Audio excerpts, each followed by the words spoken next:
international.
राष्ट्रपति महोदय, आदेश हो तो निर्वाचन आयोग से प्राप्त निर्वाचित राष्ट्रपति के निर्वाचन का प्रमाणन पढ़ा जाए। यतः भारत के संविधान के अनुच्छेद 324 द्वारा भारत के राष्ट्रपति के पद के निर्वाचन का अधीक्षण, निर्देशन और नियंत्रण भारत निर्वाचन आयोग में निहित है और यतः श्री रामनाथ कोविंद की पदावधि का अवसान वर्ष 2022 के जुलाई मास के 24वें दिन तदनुसार शक संवत के वर्ष 1944 के श्रावण मास के दूसरे दिन होने के लिए नियत है और यतः भारत के राष्ट्रपति के पद को भरने के लिए संविधान तथा राष्ट्रपतीय और उपराष्ट्रपतीय निर्वाचन अधिनियम 1952 के उपबंधों और तदधीन बनाए गए नियमों और आदेशों के अनुसार निर्वाचन करा लिया गया है तथा परिणाम घोषित कर दिया गया है। अब इसलिए भारत निर्वाचन आयोग एतद द्वारा प्रमाणित करता है कि श्रीमती द्रौपदी मुर्मू वर्ष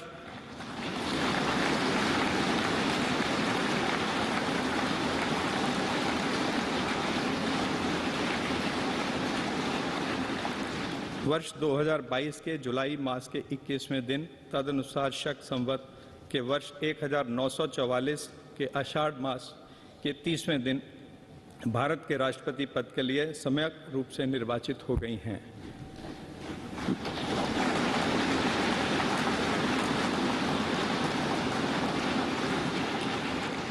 भारत गणराज्य के 73वें वर्ष में हमारे हस्ताक्षर और भारत निर्वाचन आयोग की मुहर से वर्ष 2022 के जुलाई मास के इस 21वें दिन तदनुसार शक संवत के वर्ष 1944 के आषाढ़ मास के 30वें दिन प्रदत्त किया गया।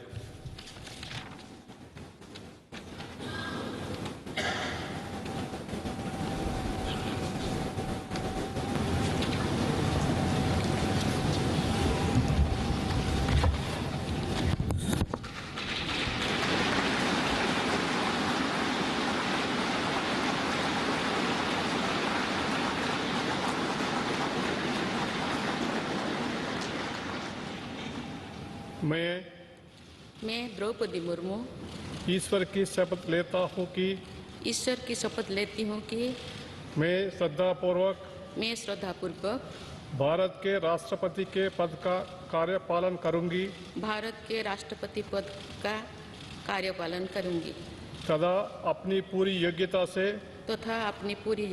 से संविधान और विधि का परिरक्षण, संरक्षण और प्रतिरक्षण करूंगी और मैं भारत की जनता की सेवा और कल्याण में निरत रहूंगी।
राष्ट्रपति महोदया, आपका आदेश हो तो आपके पद ग्रहण की उद्घोषणा की जाए और उसे भारत के राजपत्र में प्रकाशित किया जाए।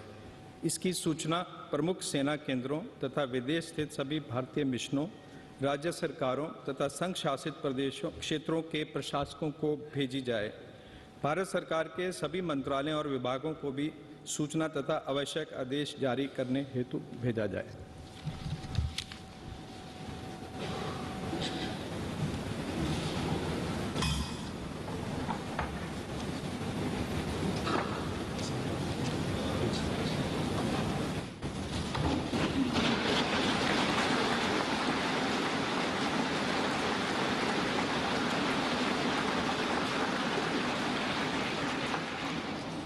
आदरणीय श्री रामनाथ कोविंद जी, उपराष्ट्रपति श्री एम वेंकैया नायडू जी, प्रधानमंत्री श्री नरेंद्र मोदी जी, लोकसभा के स्पीकर श्री ओम बिरला जी, चीफ जस्टिस एन.वी. रमन्ना जी, सम्मानित सांसदगण, अन्य महानुभावों, देवियों और स्वजनों तथा मेरे प्यारे देशवासियों, सभी को जोहार।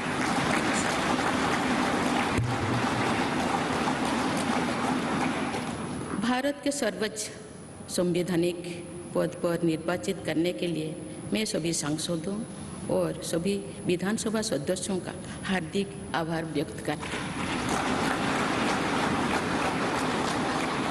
आपका मत देश के करोड़ों नागरिकों के विश्वास की अभिव्यक्ति है। मैं भारत के समस्त नागरिकों की आशा, आकांक्षा और अधिकारों की प्रतीक इस पवित्र संसद से सभी देशवासियों का पूरी विनम्रता से अभिनंदन करती हूँ।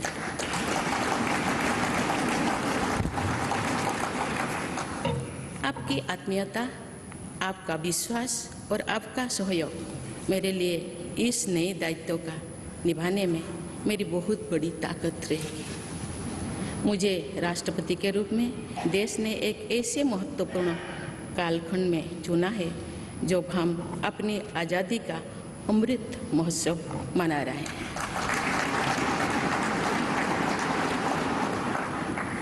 आज से कुछ दिन बाद ही देश अपनी स्वाधीनता के 75 वर्ष पूरी करेगा। ये भी एक संयोग है कि जब देश अपनी आज़ादी के 50वें वर्ष का पर्व मना रहा था, तभी मेरे राजनीतिक जीवन की शुरुआत हुई थी। और आज आज़ादी के 75वें वर्ष में मुझे ये नया दायित्व मिला है। ऐसे ऐतिहासिक समय में जब भारत अगले 25 वर्षों के विजन को हासिल करने के लिए पूरी ऊर्जा से जुटा हुआ है, मुझे ये जिम्मेदारी मिलना मेरा बहुत बड़ा सौभाग्य है। मैं देश की ऐसी पहली राष्ट्रपति भी हूँ जिसका जन्म आज़ाद भारत में हुआ है। हमारे स्वाधीनता सेनानियों ने आज़ाद हिंदुस्तान के हम नागरिकों से जो अपेक्षाएं की थी, उनकी पूर्ति के लिए इस अमृतकाल में हमें तेज गति से काम करना होगा। इन 25 वर्षों में अमृतकाल की सिद्धि का रास्ता 2 पटरी पर आगे बढ़ेगा, सबका प्रयास और सबका कर्तव्य। भारत के उज्जवल भविष्य की नई विकास यात्रा हमें सबके प्रयास से करनी है, कर्तव्य पथ पर चलते हुए करनी ही है। काल यानी 26 जुलाई को कारगिल विजय दिवस भी है। ये दिन भारत की सेनाओं के शौर्य और संयम दोनों का ही प्रतीक है।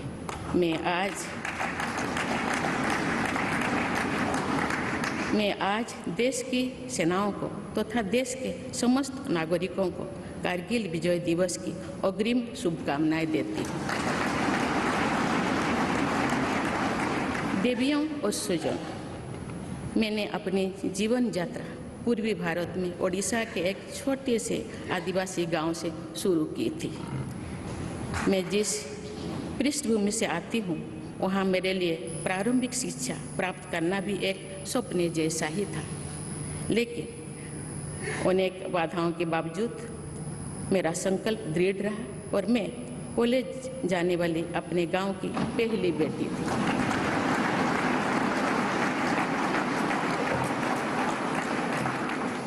मैं जनजातीय समाज से हूँ और वार्ड काउंसिलर से लेकर भारत की राष्ट्रपति बनने तक का अवसर मुझे मिला है।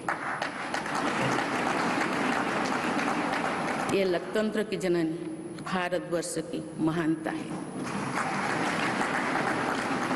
ये हमारे लोकतंत्र की ही शक्ति है कि उसमें एक गरीब घर के पैदा होने बेटी, दूर सुदूर आदिवासी क्षेत्र में पैदा हुई बेटी भारत के सर्वोच्च संवैधानिक पद तक पहुंच सकती है। राष्ट्रपति के पद पहुंचना मेरी व्यक्तिगत उपलब्धि नहीं है, ये भारत की प्रत्येक गरीब की उपलब्धि है। मेरा निर्वाचन इस बात का सबूत है कि भारत में गरीब सपने भी देख सकता है और उन्हें पूरा भी कर सकता है।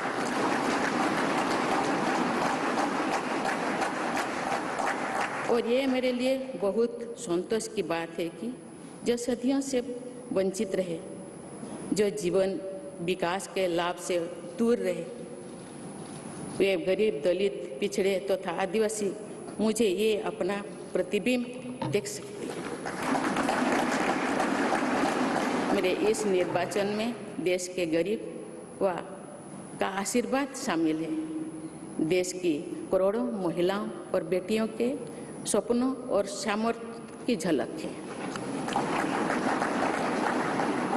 मेरे इस निर्वाचन में पुराने लीग से हटकर नए रास्ते पर चलने वाले भारत के आज के युवाओं का साहस भी शामिल है। ऐसे प्रगतिशील भारत का नेतृत्व करते हुए आज मैं खुद को गौरवान्वित महसूस कर रही हूँ। मैं आज समस्त देशवासियों को, विशेषकर भारत के युवाओं को तथा भारत की महिलाओं को ये विश्वास दिलाती हूँ कि इस पद पर कार्य करते हुए मेरे लिए उनके हित सर्वोपरि होंगे। देवियों और स्वजनों, मेरे सामने भारत के राष्ट्रपति पद की ऐसी महान विरासत है जिसने विश्व में भारतीय लोकतंत्र की प्रतिष्ठा का निरंतर मजबूत किया है। देश के प्रथम राष्ट्रपति डॉक्टर राजेंद्र प्रसाद से लेकर श्री रामनाथ कोविंद जी तक अनेक विभूतियों ने इस पद को सुशोभित किया है। इस पद के साथ साथ देश ने इस महान परंपरा के प्रतिनिधित्व का दायित्व भी मुझे सौंपा है। संविधान के आलोक में मैं पूरी निष्ठा से अपने कर्तव्यों का निर्वहन करूंगी। मेरे लिए भारत के लोकतांत्रिक सांस्कृतिक आदर्श और सभी देशवासी हमेशा मेरे ऊर्जा के स्रोत रहेंगे। देवियों और स्वजनों, हमारे संवैधानिक संग्राम में, स्वाधीनता संग्राम में एक राष्ट्र के तौर पर भारत की नई यात्रा की रूपरेखा तैयार की है। हमारा स्वाधीनता संग्राम उन संघर्षों और बलिदानों की अविरल धारा है जिसने आज़ाद भारत के लिए कितनी ही आदर्शों और संभावनाओं की सिंचा था। पूज्य बापू ने हमें स्वराज, स्वदेशी, स्वच्छता और सत्याग्रह द्वारा भारत के सांस्कृतिक आदर्शों की स्थापना का मार्ग दिखाया था। नेताजी सुभाष चंद्र बोस, नेहरू जी, सरदार पटेल, बाबा साहेब अम्बेडकर, भगत सिंह, सुखदेव, राजगुरु, चंद्रशेखर आजाद जैसे अनगिनत स्वाधीनता सेनानियों ने हमें राष्ट्र के स्वाभिमान को सर्वोपरि रखने की शिक्षा दी थी। रानी लक्ष्मीबाई, रानी वेलु नाचियार, रानी गाईदिन्लु और रानी चेन्निमा जैसी अनेकों वीरांगनाओं ने राष्ट्र इच्छा और राष्ट्र निर्माण में नारी शक्ति की भूमिका को नई ऊर्जा दी है। संथाल क्रांति, पाइक क्रांति से लेकर कोल क्रांति और भील क्रांति ने स्वतंत्रता संग्राम में आदिवासी योगदान को और सशक्त किया। सामाजिक उत्थान एवं देश प्रेम के लिए धरती आबा भगवान बिरसा मुंडा जी के बलिदान से हमें प्रेरणा मिली थी। मुझे खुशी है कि आज़ादी की लड़ाई में जनजातीय समुदाय के योगदान को समर्पित अनेक म्यूजियम देश भर में बनवाया जा रहा है। देवियों और स्वजनों, एक संसदीय लोकतंत्र के रूप में 75 वर्ष में भारत ने प्रगति के संकल्प को सहभागिता एवं सर्वसम्मति से आगे बढ़ाया है। विविधताओं से भरे अपने देश में हम अनेक भाषा, धर्म, संप्रदाय, खान पान, रहन सहन, रीति रिवाजों का अपनाते हुए एक भारत श्रेष्ठ भारत के निर्माण में सक्रिय है। आज़ादी के 75वें वर्ष के अवसर पर आया है अमृतकाल। भारत के लिए नए संकल्पों का कालखंड है। आज मैं इस नए युग के स्वागत में अपने देश को नई सोच के साथ तत्पर और तैयार देख रही हूँ। भारत आज हर क्षेत्र में विकास का नया अध्याय जोड़ रहा है। कोरोना महामारी के वैश्विक संकट का सामना करने में भारत ने जिस तरह का सामर्थ्य दिखाया है, उसने पूरे विश्व में भारत की साख बढ़ाया है।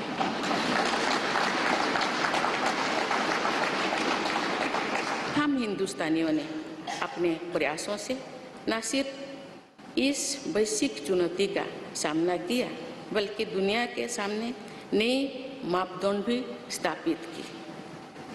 कुछ दिन पहले भारत ने कोरोना वैक्सीन की 200 करोड़ डोज लगाने का कीर्तिमान बनाया है। इस पूरी लड़ाई में भारत के लोगों ने जिस संयम, साहस और सहयोग का परिचय दिया, वो एक समाज के रूप में हमारी बढ़ती हुई शक्ति और संवेदनशीलता का प्रतीक है। भारत ने इन मुश्किल हालात में न केवल खुद को संभाला, बल्कि दुनिया की मदद भी की। कोरोना महामारी से बने माहौल में आज दुनिया भारत को नए विश्वास से देख रही है। दुनिया की आर्थिक स्थिरता के लिए, सप्लाई चेन की सुगमता के लिए और वैश्विक शांति के लिए दुनिया को भारत से बहुत उम्मीदें हैं।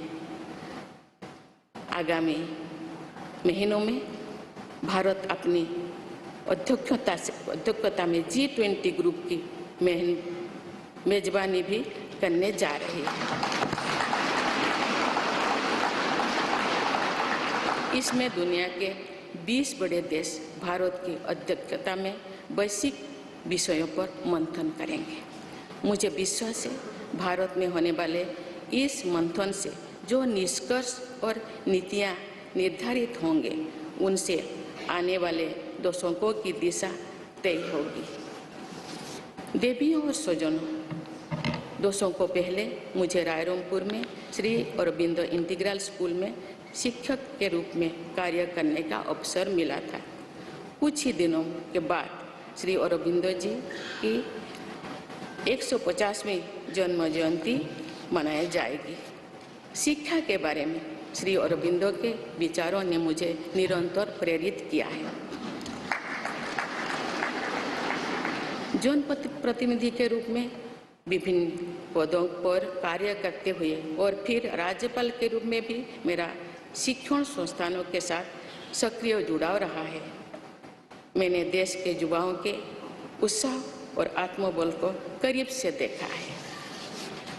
हम सभी के श्रद्धेय पटेल जी कहा करते थे कि देश के युवा जब आगे बढ़ते हैं तो वे सिर्फ अपने ही भाग्य नहीं बनाते, बल्कि देश का भी भाग्य बनाते हैं।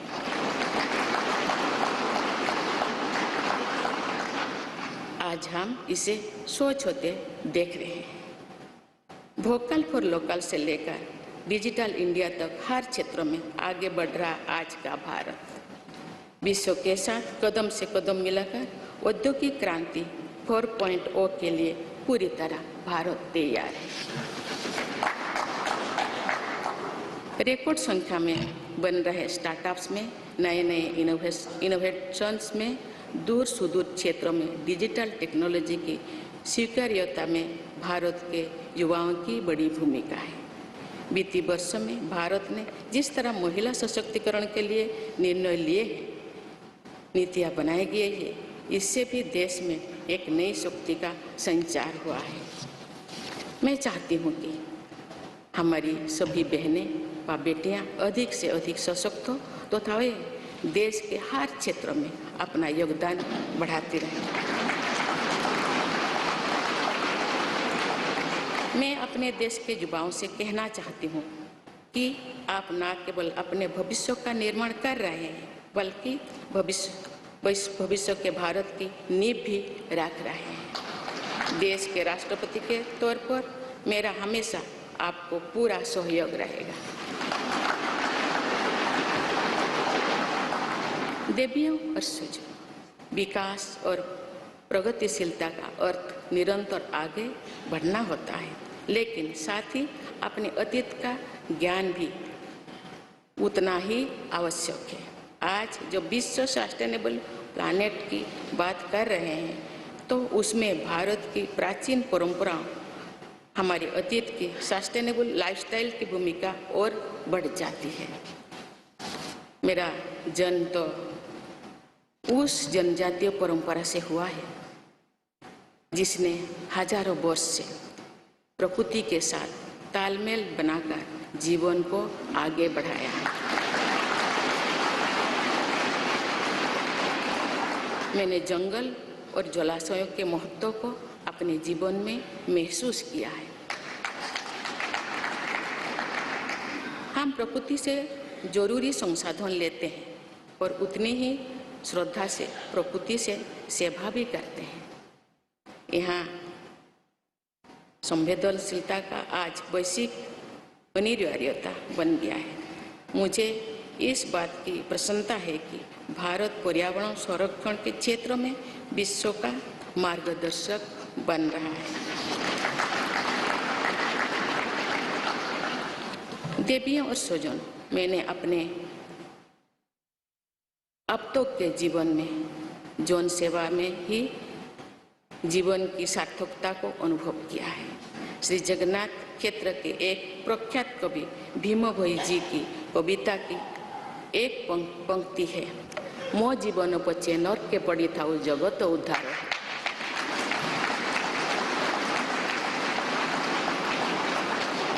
अर्थात अपने जीवन के हित और हित से बड़ा जगत कल्याण के लिए कार्य करना होता है। जगत कल्याण की इसी भावना के साथ मैं आप सब के विश्वास पर खरा उतरने के लिए पूरी निष्ठा व लगन से काम करने के लिए सदैव तत्पर रहूँगी। आइए हम सभी एकजुट होकर समर्पित भाव से कर्तव्य पथ पर आगे बढ़े तथा वैभवशाली व आत्मनिर्भर भारत का निर्माण करें। धन्यवाद। जय हिंद, जय Bharat.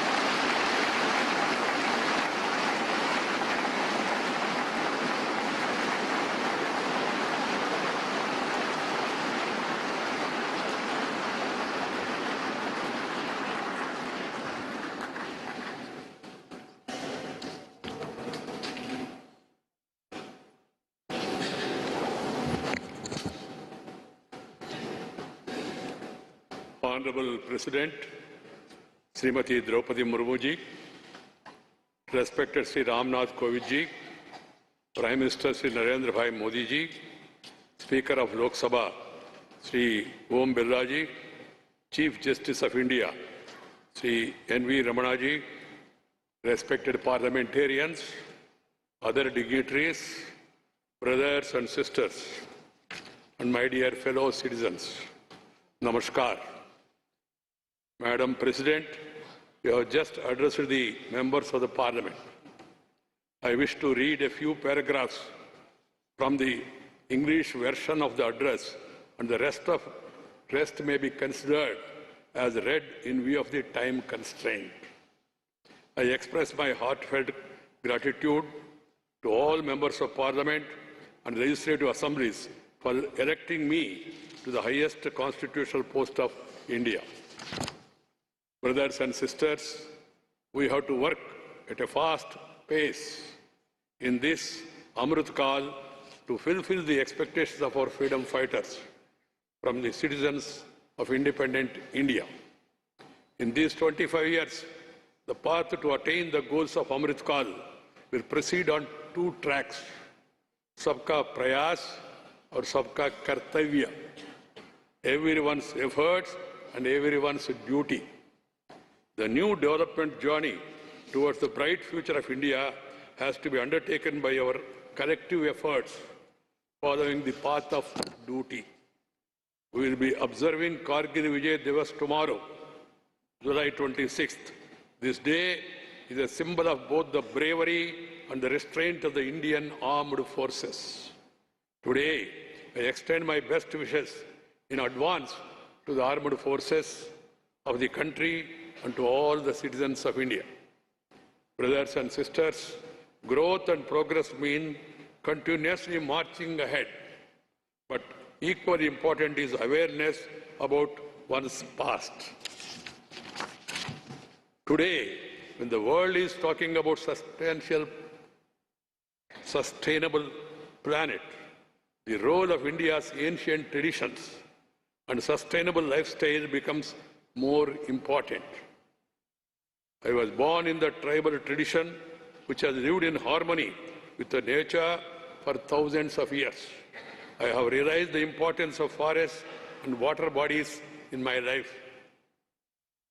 We take necessary resources from nature and serve nature with equal reverence. This sensitivity has become a global imperative today. I'm happy that India is guiding the world in the field of environmental protection. Brothers and sisters, in my life so far, I have realized the meaning of life only through public service. There is a line from the poem of Bhim Bhoi Ji, a famous poet of Sri Jagannath Kshetra. Mo jibana bacche, narke paditao, jagata uddar hev. That is, working for the welfare of the world is far greater than one's own interest. With the spirit of welfare of the world, it always be ready to work. All of us, with full devotion and dedication, to live up to the trust you all have reposed in me. Let us all unite and move forward on the path of duty with a dedicated spirit to build a glorious and self-reliant India. Thank you. Jai Hind.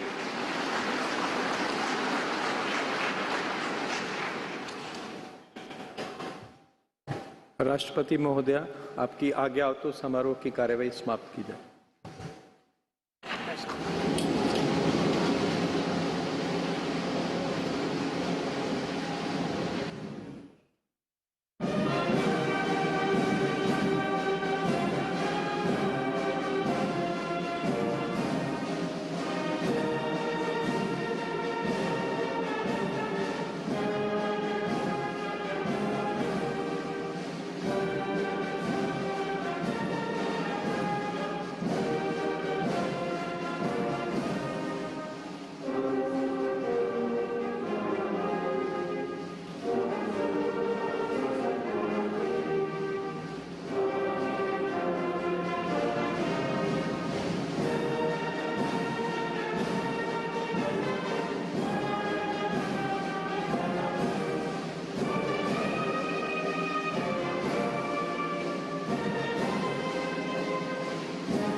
नमस्ते करेंगे।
So 25th of July, yet again going down in Indian history as a significant day.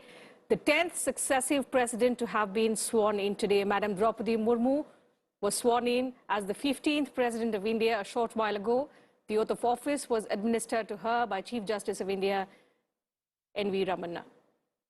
The ceremony has now concluded. In fact, after the oath-taking ceremony, which was followed by a 21-gun salute and the first address of the 15th president, which was then, excerpts of which were also translated in English and read out by Vice President and Rajya Sabha Chairman Mr. M. Venkaiah Naidu.